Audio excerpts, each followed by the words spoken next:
Karagdagang mga kongresista pa ang nagpahayag ng kanilang suporta para sa liderato ng Kamara sa pamamagitan ng isang manifesto of support.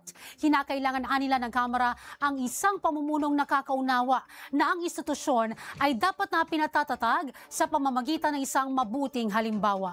Una sa balita si Julian Bunag. 39 pang mga kongresista mula sa Visayan Bloc ang lumagda sa isang manifesto of support para kay House Speaker Bogie D.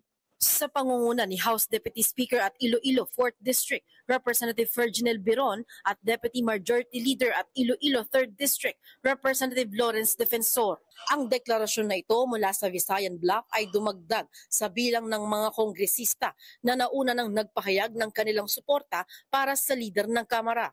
Sa kabuuan, umabot na sa higit 200 mga kongresista ang nagpaabot ng kanilang suporta para kay House Speaker Bogie D.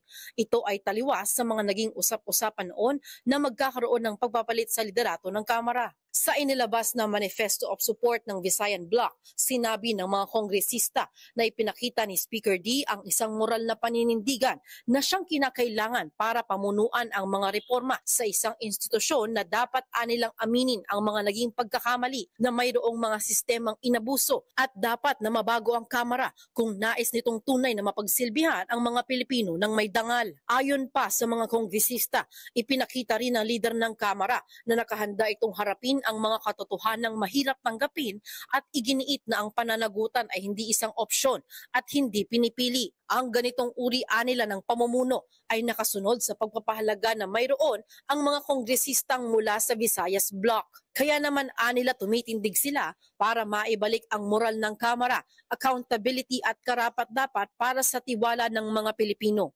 Nauuna sa mga balitang totoo at laging bago, Julian Bunag, Alaunas sa Balita ng Congress TV.